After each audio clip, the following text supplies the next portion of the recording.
Assalamualaikum. Selamat datang di channel kajian eksklusif, tempat ceramah dan video seputar Islam. Untuk mendukung channel ini, silakan klik tombol subscribe, like, komen, dan share link video ini ke media sosial kamu ya. Semoga kita semua mendapat pahalanya. Jazakumullahu khairan. Cara mendapatkan ridho Allah, pancing dengan ridho orang tua, senangkan hatinya, terbuka pintu rezeki. Makanya sulit hidup kita, sempit. Dari kerut kening kita udah kelihatan. Kenapa? Karena tidak ada ridho Allah, akibat tidak pernah menyenangkan hati orang tua. Senangkan orang tuamu, jadikan dia seperti raja, maka rezekimu akan melimpah seperti rezeki raja-raja. Bukan hadis Nabi, dapat saya dari grup WhatsApp. Senangkan saja hatinya, apa yang dia mau beri, tapi dengan cara yang halal. Nah, ini harus dalam kurung syarat dan ketentuan berlaku.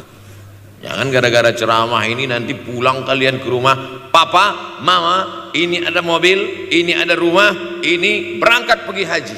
Wow, orang tua senang, 2 bulan masuk KPK. Innallaha thayyibun, Allah maha suci, la yaqbalu illa thayyiban, Allah tidak menerima kecuali yang suci-suci saja. Wa anfiqu, berinfaklah, wa anfiqu, bersedekahlah, wa anfiqu, berwakaflah, wa anfiqu, berzakatlah, min thayyibat, yang baik-baik. Yang tidak baik tidak diterima Allah Subhanahu wa taala. Kamu lagi ngapain? Nyuci. Lagi ngapain? Nyuci. Pakai air apa? Air kencing. Begitu kata Syekh Abdul Wahab Asy-Sya'rani dalam kitabnya Tanbihul Mughtarrin. Tanbih, peringatan. Mughtarrin, pada orang yang tertipu, menyangka sedang berbuat baik padahal sebenarnya tidak baik. Itu yang disindir Allah dalam Al-Quran.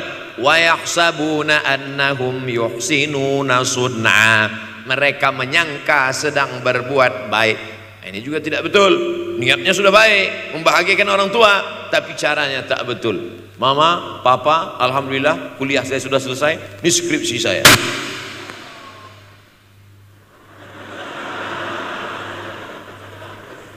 Masya Allah.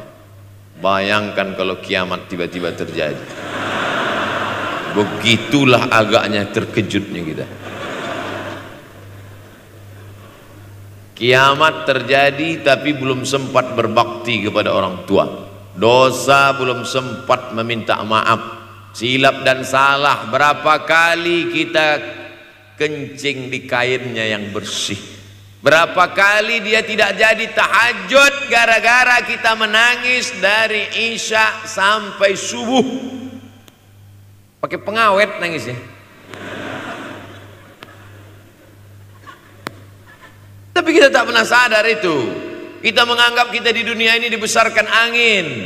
Kita menganggap kita ini bangsawan, bangsa yang hidup di awan. Berapa kali dia tidak jadi sholat duha gara-gara kita kencing. Berapa kali nasi yang sudah mau disuap masuk ke mulutnya tak jadi, bahkan dia tidak makan sama sekali. Dan berapa kali makanan dia belikan hanya untuk susu, hanya untuk menyenangkan kita. Pernah kita balas, dan dia tidak pernah minta balas itu. Oleh sebab itu, siapa yang mengingatkan? Abdul Somad diberikan judul berat ini, judul yang paling berat, ceramah tentang orang tua, tentang ibu, tentang ayah. Jarang saya mau menerima judul-judul pengajian. Ini pun dikasih tahu setelah sampai di sini. Maka saya belok-belokkan dikit. Air mata udah mau menetes, belokkan lagi. Nanti kalau saya nangis di sini, siapa yang ceramah kalau saya nangis?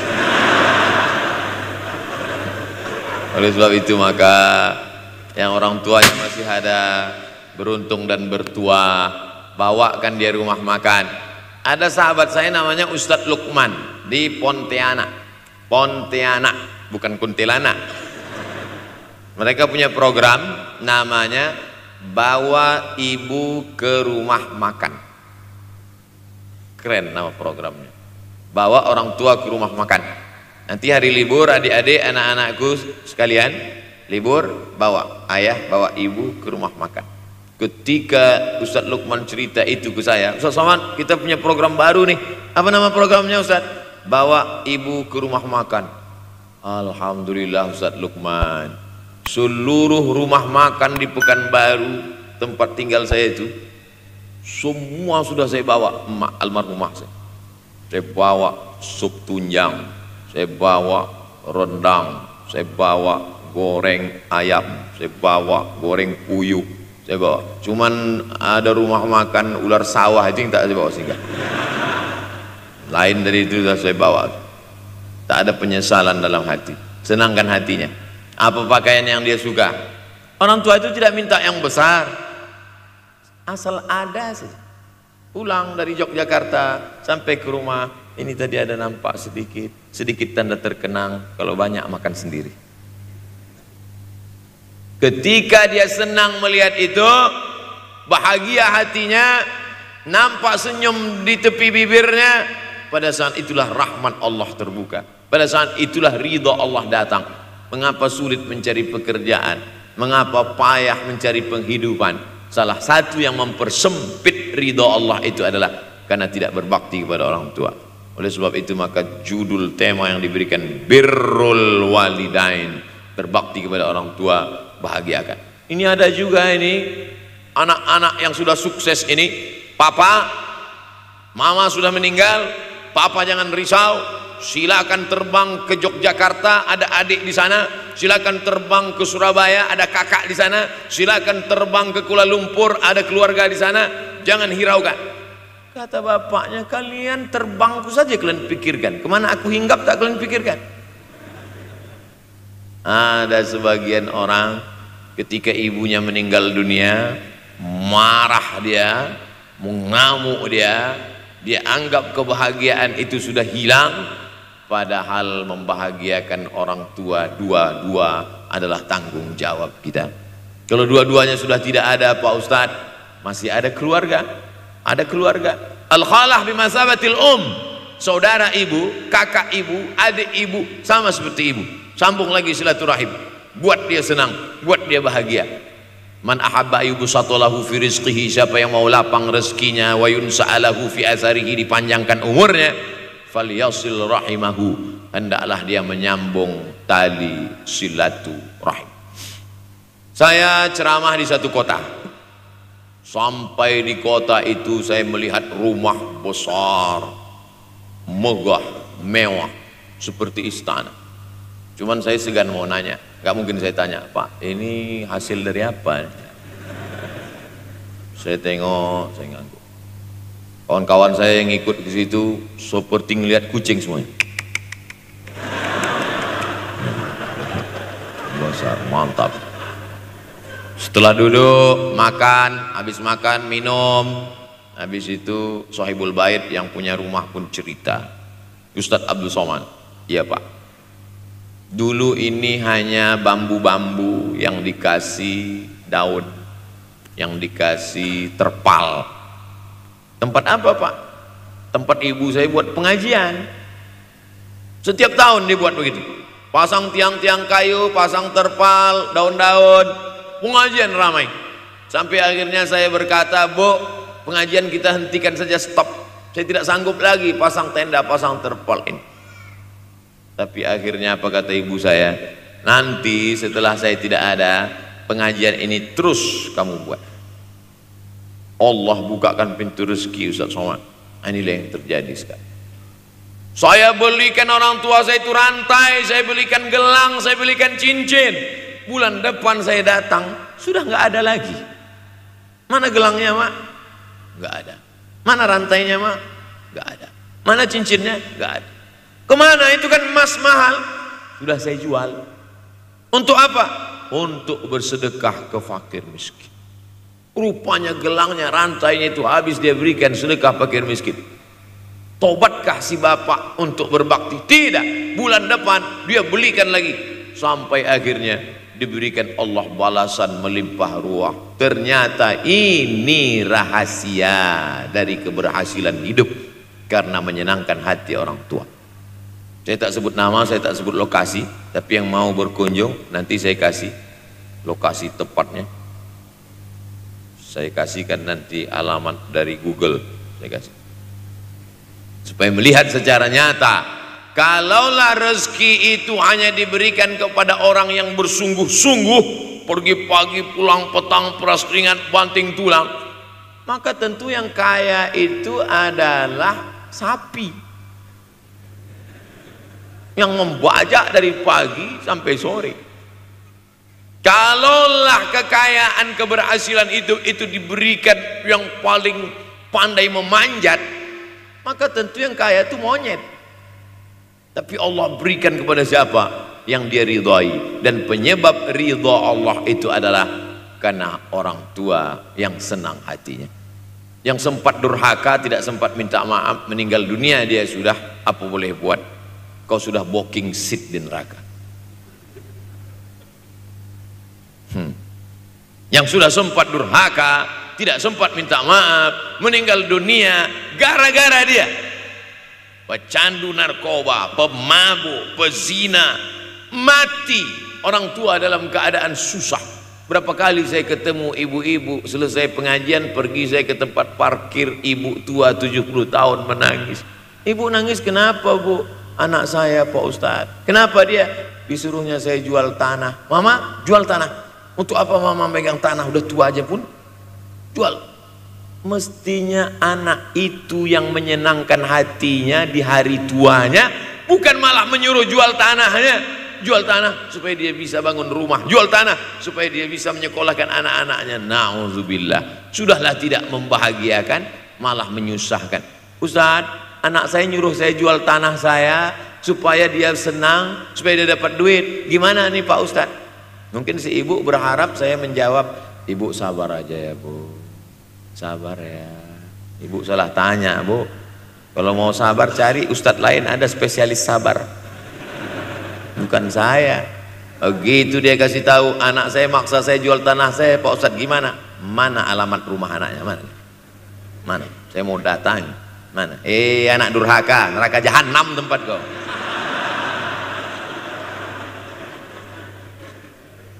Tak mau dia ngasih alamat. Rupanya dia takut nanti anak saya malah marah sama saya. Pak Ustadz, saya kasihan. Mudah-mudahan Allah berikan kekuatan pada ibu. Tapi cerita ini bukan satu dua contoh kasus.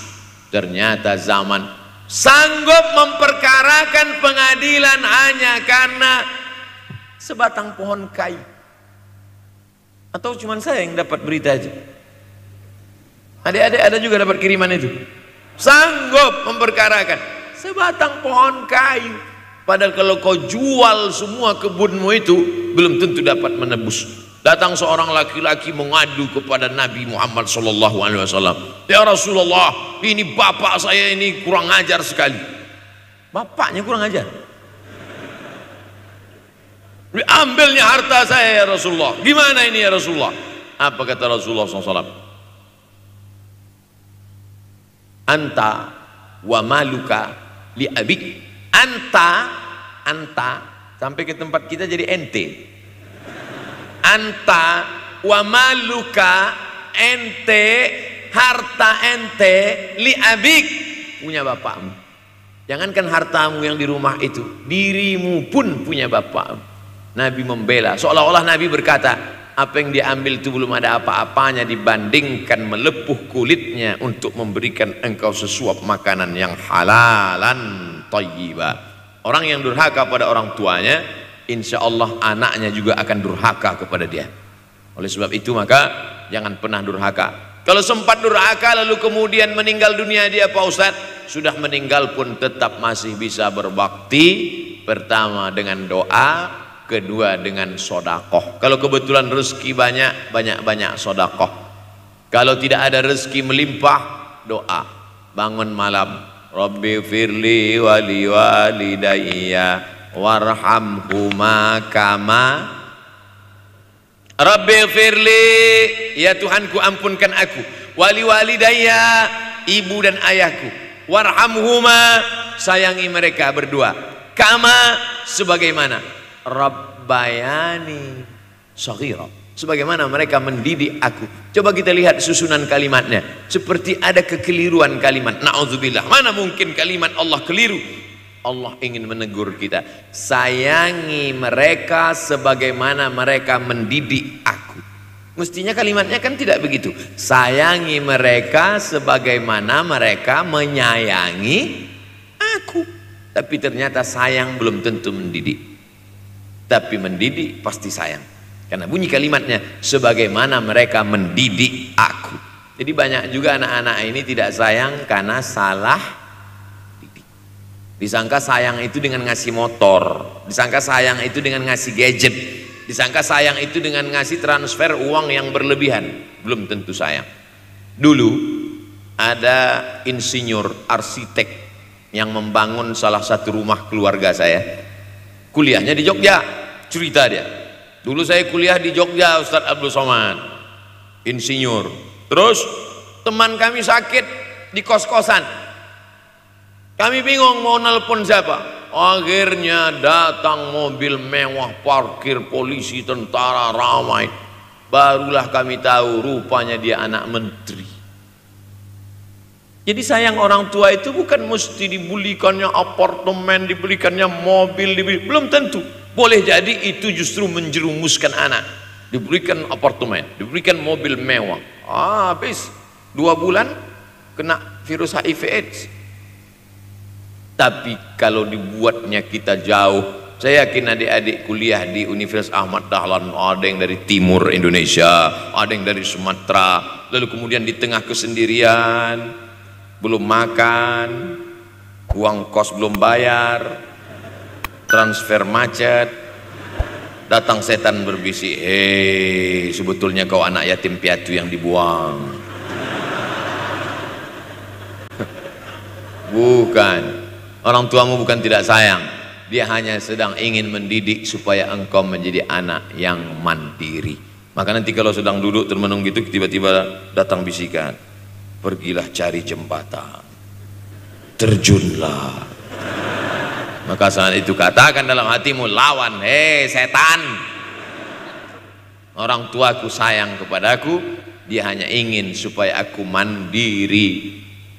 Ada orang tua yang salah didik kepada anak-anak, sampai mengikat tali sepatu pun anak tidak pandai. Baru mau mengikat tali sepatu, sudah diikatkan. Baru mau makan, sudah disuapkan. Akhirnya anak tidak punya keberanian untuk hidup. Harta dia punya, uang dia punya, materi dia ada, satu yang dia tidak punya, tidak ada mental. Tapi anak-anak, adik-adik Universitas Ahmad Dahlan adalah orang yang punya keberanian untuk hidup. Betul? Yang di hadapan saya ini, siapa yang tidak punya keberanian hidup? Ini yang jam 5:30 masih belum hidup lagi.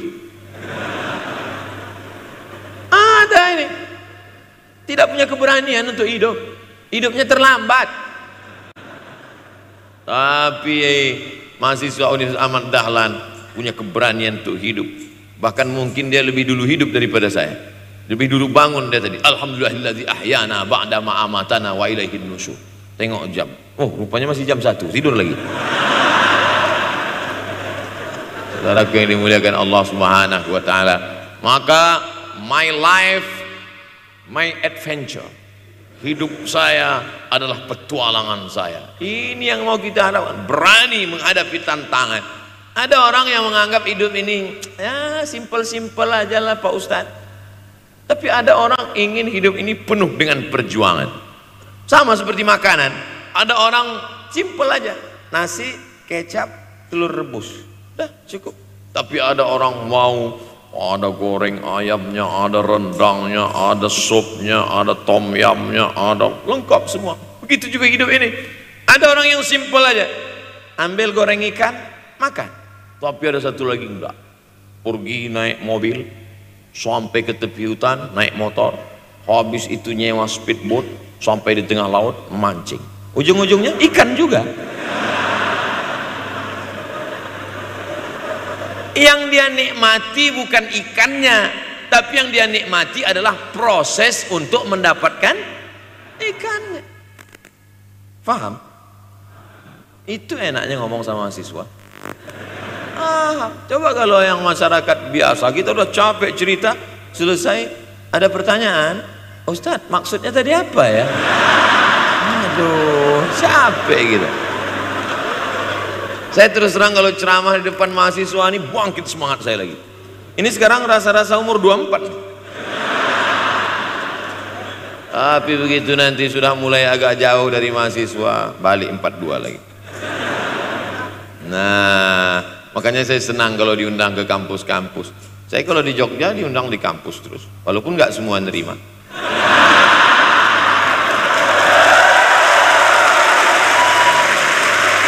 Saudara yang dimuliakan Allah Subhanahu wa taala, maka kita harus sering-sering bersama. Apa ini takbir? Takbir itu ngusir setan. Tadi saya ceramah jam 4:30. Sekarang sudah jam 5:30 Artinya saya sudah ceramah 70 menit. Ini sudah keluar dari kode etik. Karena di mana-mana saya ceramah 60 menit. Kenapa bisa Ustaz Somad ceramah 70 menit di Universitas Ahmad Dahlan ini? Kenapa? Semangat. Semangat yang membuat kita. Semangat. Padahal berdiri lagi. Tahan. Belum sarapan lagi. Tahan. Artinya apa?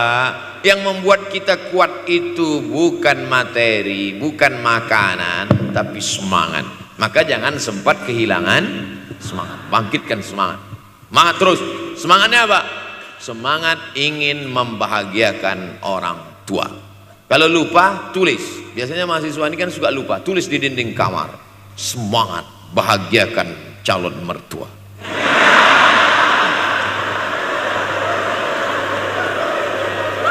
Nanti teman kos-kosan datang ngelihat, loh, kata Ustaz Somad kan orang tua, kenapa ente buat mertua? Sedangkan mertuaku saja kubahagiakan, apalagi orang tua.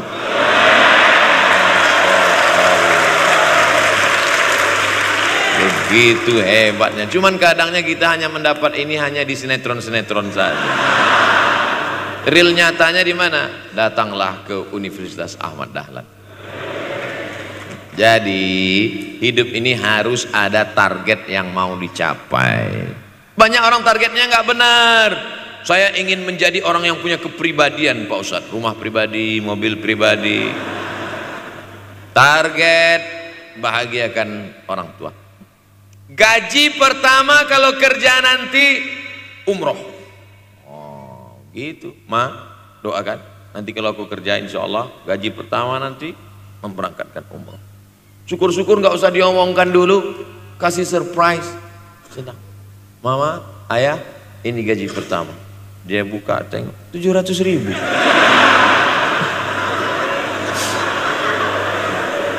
Menangis dia menerima gaji pertama itu. Bukan karena harunya sikit.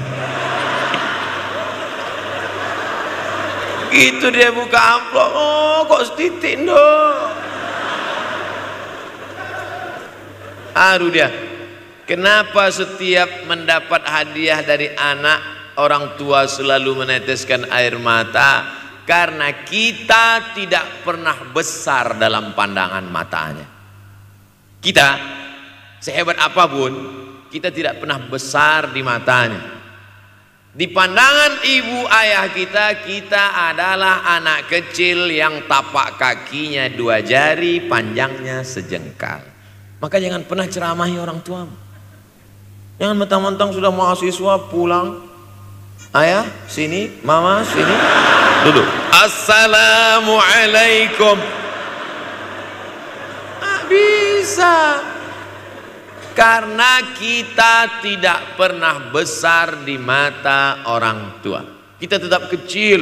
Walaupun kamu sudah menikah, sudah punya istri, sudah punya anak, kau tetaplah anak-anak dalam pandangan dia. Oleh sebab itu jangan sok besar, jangan sok hebat. Kalau ada pesan yang ingin mau disampaikan, jangan melalui mulut kita, dipinjam mulut orang lain. Tokoh masyarakat, alim ulama, dia ngajinya di mana? Ada yang mau kita perbaiki, jilbabnya mungkin kurang panjang, mungkin ada kebiasaan dia yang kurang baik. Sementara kita udah ngaji, sudah belajar di Universitas Ahmad Dahlan, sudah terpelajar, membuat dia mau menjadi orang baik. Tidak mesti dari mulut kita, pinjam mulut orang lain. Assalamualaikum Pak Kades, pinjam mulut Pak Kades sebentar boleh? Pak Kades, ayah saya kan orangnya baik sama Pak Kades. Iya, nanti kalau saya ngomong dia nggak dengar. Jadi saya mau tolong Pak Kades. Pak Kades, ayah saya sampai sekarang belum sholat Pak Kades. Jadi tolong Pak Kades nasihati dia. Kata Pak Kades, saya juga nggak sholat. Hancur dunia persilatan. Oleh sebab itu senangkan. Ini banyak anak-anak yang udah ngaji, yang sudah aktivis masjid, merasa ingin orang tuanya baik, dia sendiri menceramahi, nggak ketemu, nggak connect dia. Ayah sini, orang yang tidak sholat neraka jahanam tempatnya. Sakit hatinya, meleleh air matanya. Sekali kau buat air matanya menetes, maka kau akan berenang dalam kesengsaraan. Jangan pernah buat dia menangis. Kalau dia nangis haru Pak Ustadz, nggak apa. Cuman kita kan sulit membedakan mana air mata haru, mana air mata sedih. Sama-sama bentuknya air mata. Makanya ada ungkapan jangan menangis air mata buaya. Kenapa selalu kalau disebut air mata buaya? Karena memang buaya menangis bukan karena sedih, tapi karena kekenyangan. Buaya kalau habis makan orang, keringat. Buaya itu tidak ada pori-porinya. Kita kalau berkeringat kan keluar pori-pori, ini keluar air. Buaya nggak ada. Satu-satunya tempat air keluar, nah itulah. Makanya menangis buaya. Keluar air mata buaya. Maka jangan sampai kita nangis karena kekenyangan. Haru dia melihat pemberian kita. Di saat itu menetes air matanya, berdoa, dia memanjatkan doa, mengetuk pintu-pintu langit, terbuka. Masya Allah. Tembus. Pantasan doa mahasiswa Universitas Ahmad Dahlan kabul, rupanya pintu terbuka. Doa kepada Allah Subhanahu wa taala. Kadang-kadang kita merasa doa kita yang dikabulkan Allah, kadang-kadang kita merasa sok hebat. Setelah dia meninggal dunia, barulah kita sadar rupanya selama ini kita hanya menumpang doa. Numpang. Bukan doa kita yang dikabulkan Allah ternyata, tapi doa dia. Tapi dia tidak pernah cerita itu. Dia nggak pernah ngomong. Apa pernah dia panggil kita? Sini sebentar. Aku sudah capek doain nanti. Nggak pernah dia bilang itu. Dia cukup mengadu tengah malam, ya Allah, anakku ini jadikan dia berhasil kuliahnya ya Allah. Sudah hampir 14 semester nggak selesai-selesai itu. Dia mengadu kepada Allah Subhanahu wa taala. Ma, aku susah ini sekarang. Susah kenapa? Skripsiku ditolak terus. Pembimbing kemarin itu mempersulit terus. Berdoa dia tengah malam, ya Allah, lapangkan hati pembimbing itu supaya anakku cepat ya Allah. Kalau enggak, matikan dia ya Allah. Kabul, 2 hari setelah itu meninggal. Tapi kita tidak bisa request. Oleh sebab itu maka banyak-banyak dekatkan kepada orang tua, senangkan. Saya ceramah di Malaysia, dibawa jamaah ke mall. Ustaz Samad, esok kita tak ada tazkirah, tak ada tausiah. Kita nak pusing-pusing. Pusing-pusing maksudnya mutar-mutar. Pergilah kami ke mall. Sampai di lantai atas saya lihat anak-anak muda nyuapin orang tua. Ada restoran mahal, mewah. Itu kabarnya kalau mampir di restoran itu, makan, itu banyak yang nangis melihat harganya.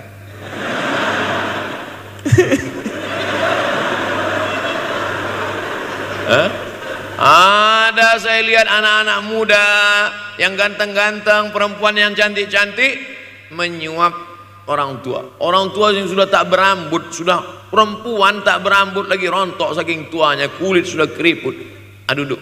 Didorong pakai kursi roda, dibawa ke mall, sampai di itu diberikan restoran tercanggih, termahal, dia sendiri yang menyuapkan makanan. Ternyata bagi saudara-saudara kita Tionghoa, salah satu mengundang berkah menyenangkan orang tua. Itu keyakinan mereka. Kok kenapa yang dikasih makan? Ya oke lah. Ajaran kita mengajarkan tapi kita tak amalkan. Ketika tetangga, kawan, sahabat kita mengamalkan, rezekinya melimpah, baru kita heran. Dia kok kaya ya? Iyalah, dia kan punya tuyul. Tuyul mana bisa bawa duit banyak? Nih keberkahan. Oleh sebab itu, jangan cuma sekedar ngaji-ngaji aja. Pulang dari sini, kalau memang tinggal di Yogyakarta atau di luar nanti pas liburan, sisihkan uang, bawa dia ke mall, bawa dia ke restoran, senangkan hatinya, bawa dia jalan-jalan. Cuman tetap juga yang logis. Kalau dia udah tua, janganlah dikasih kacang goreng. Sesuaikanlah, agar-agar kasih. Yang nggak perlu dikunyah. Kiri kanan gol, kiri kanan gol. Orang tua bawa kasih kacang, menyiksa itu. Saudaraku yang dimuliakan Allah Subhanahu wa taala, kenikmatan yang terbesar adalah ketika orang tua masih ada bersama kita. Kalau sudah tak ada, nanti saat Idul Fitri, Allahu Akbar, Allahu Akbar, Allahu Akbar, la ilah, barulah menetes air mata. Mama. Saya kalau sudah menengok orang menangis terlalu berlebihan mengenang orang tua, ini pasti ada, kalau bahasa kampung kami, something wrong. Ini pasti ada sesuatu ini. Karena orang kalau sudah habis tumpah, dia tidak akan menetes lagi. Tumpahkan kasih sayangmu itu sampai habis ludes, dia tidak akan menetes lagi. Tak ada penyesalan, karena semua sudah kita berikan. Kalaupun menangis hanya tetesan kasih sayang. Tapi kalau sampai mencakar dinding, mama, ini pasti. Saya kalau ada orang yang menyesal sampai mencakar dinding, mau saya antukkan aja kepala yang ke dinding. Dulu waktu hidup kenapa enggak waktu? Sekarang udah mati baru kau menangis kan? Senang kan? Nah, tapi tentu sesuai kemampuan kita, karena kata Allah, la yukallifullahu nafsan illa wus'aha. Allah tidak membebani orang lebih dari semestinya. Ustadz ceramah sampai jam berapa ini? Sampai jam 6 insyaallah. Saya mau melengkapkan. Jam kita sama tuh? Oh sama, jam 6. Jam 6 maka saya ceramah 90 menit nanti di Universitas Ahmad Dahlan.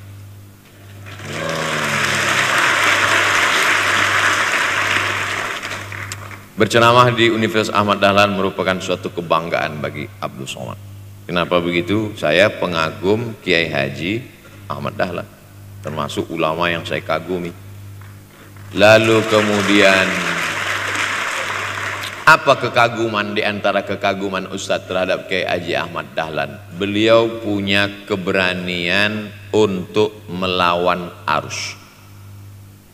arus TBC, tahayul, bid'ah, coerafat.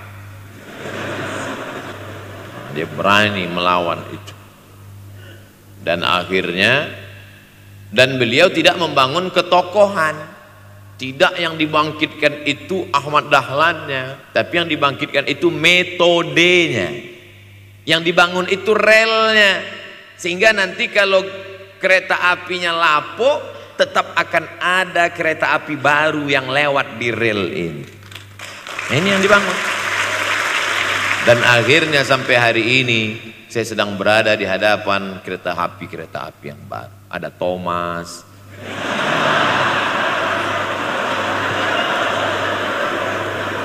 Kok Ustadz tahu Thomas? Anak saya paling suka itu. Satu koper kereta api. Artinya apa? Bangun rel, maka akan ada lokomotif baru. Dunia boleh berganti, zaman boleh berubah. Idza waqa'an ala ahadikumul qiyamah, kalau kamu sudah mau mati, wa fi yadihi fasilah, di tanganmu ada bibit korma. Sudah mau mati, di tangan ada bibit korma. Apa yang kita lakukan? Ada sebagian orang kalau sudah mau mati, ya wes gua aja lah. Kalau di tanganmu ada bibit korma, gali-gali tanah sedikit, tanamkan. Untuk apa nanam korma sudah mau mati? Bukan kita sempat memakan manisnya, tak sempat bermaung di bawah daunnya yang rindang. Bukan kita yang menikmati, tapi ada orang lain dan pahalanya mengalir ke makam kita. 28.000 ibadah mengalir ke makam Kiai Haji Ahmad Dahlan. Angka 28.000 itu dari mana Pak Ustadz? Angka mahasiswa Universitas Ahmad Dahlan. Ustadz tahu dari mana? Ya makanya kalau orang ngomong tuh dengar. Makanya saya kalau diundang ceramah, Ustadz nanti sebelum ceramah kita ada acara makan dulu. Iya, selama itu saya diam aja, ngumpul-ngumpulkan bahan. Jangan pernah melihat modal materi, tapi kuatkan usaha dan tawakal. Nih, bantuan cuma 6 miliar, tapi ternyata keperluannya berapa? 126 miliar. Tapi buktinya jadi masjid yang besar. Kalau diikutkan modal, mana mungkin cukup? Maka begitu juga dalam menatap hidup ke depan. Kamu kenapa belum juga nikah? Modalnya besar Pak Ustaz. Terus gimana? Nunggu yang gratisan aja lah Pak. Dan begitu, usaha, tawakal, doa. Nah, bagi yang masih lajang, yang mau nikah, itu kalau bisa doanya jangan sir, agak jahar dikit. Ya Allah, umur udah 40. Dengar sama sebelah, loh belum mas katanya, belum. Bodoh.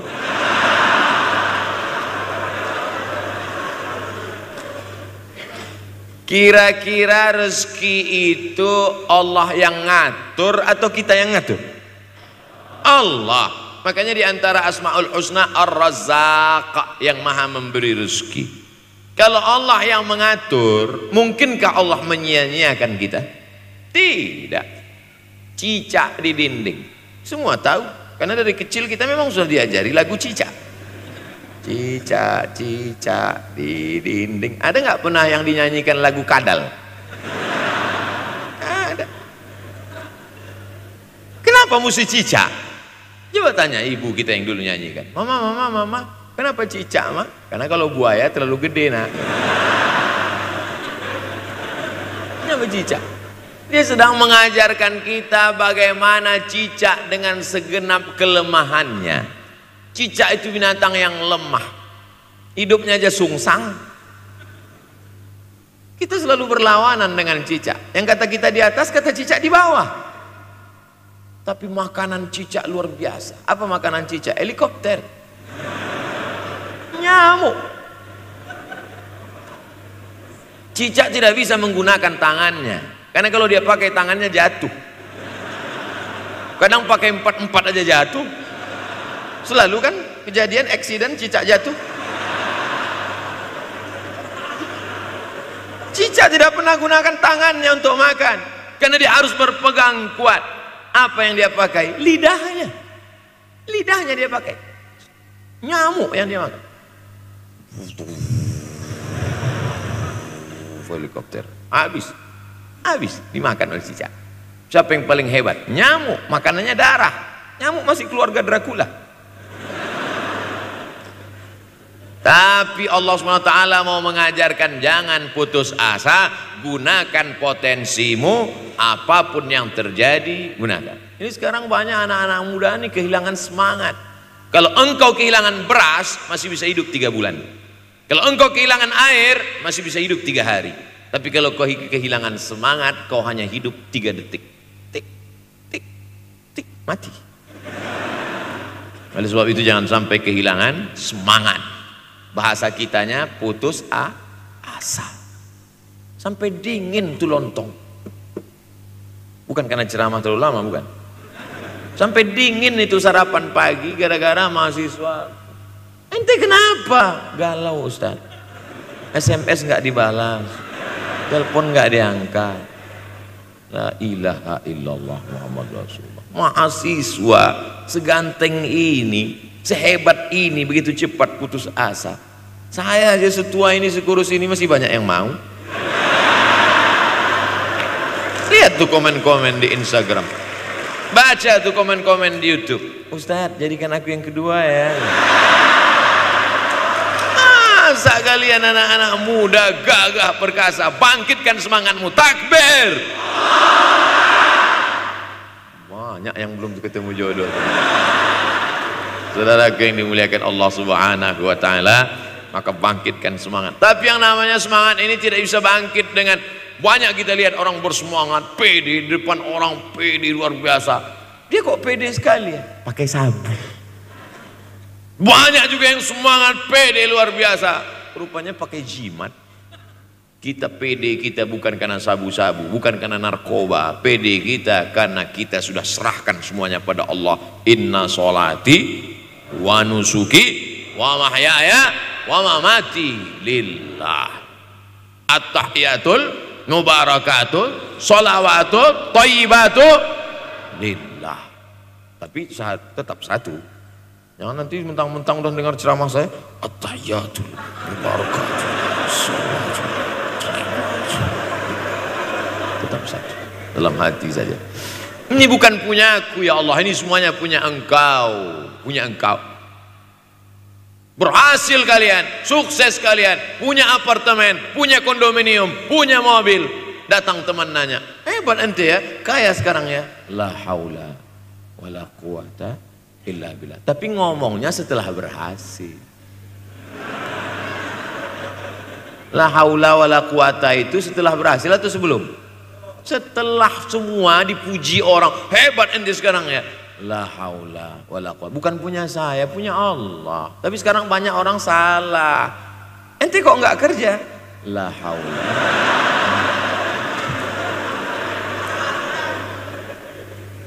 La haula wala quwwata illa billah. Subhanallah, masya Allah, tabarakallah. Menunjukkan manusia lemah, tak punya apa-apa. Dia ingin berkata, ini hanyalah punya Allah. Begitu juga dengan acara ini.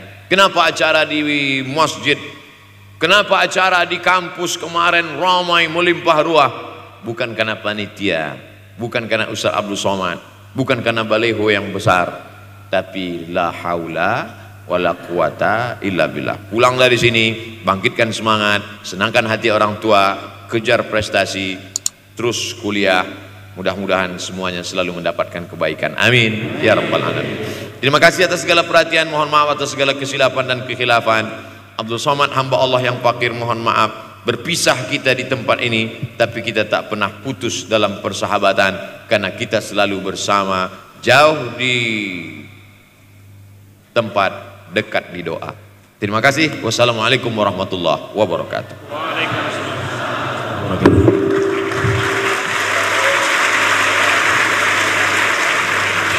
Terima kasih kami aturkan kepada Ustaz KL Haj Abdul Somad LC MA.